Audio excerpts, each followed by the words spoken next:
ராமராமா, சுக்கரவாசரக வெள்ளிக்கிழமை 27ஆம் தேதி பிப்ரவரி மாசி மாசம் 15ஆம் தேதி சுக்லபக்ஷ ஏகாதசி திதி. நட்சத்திரம் ஆர்திரா நட்சத்திரம், திருவாதிர, காலை 10:30 மணி வரை உள்ளது.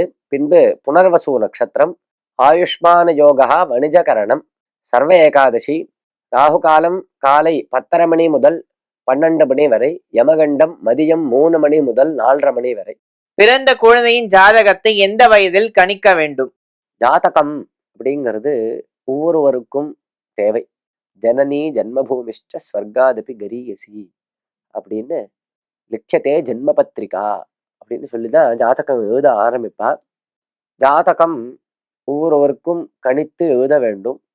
அதை அந்த ஜாதக கணிக்கும் வல்லுநர்கள் ஜாக்கிரதையாக இந்த குறிப்பிட்ட குழந்தை பிறந்த சமயத்தை வச்சுண்டு அதை கணிச்சு கொடுப்பா. ஜாதகமே எனக்கு எழுதல, எனக்கு 30 வயசாயிடுத்து, 40 வயசாயிடுத்து, கல்யாணத்துக்குன்னு பார்க்க ஆரம்பிக்கிறது தான் ஜாதகம் எழுத ஆரம்பிக்கிறது அப்படிங்கிறது இந்த காலத்துல ரொம்ப வந்துருது. ரொம்ப தவறு.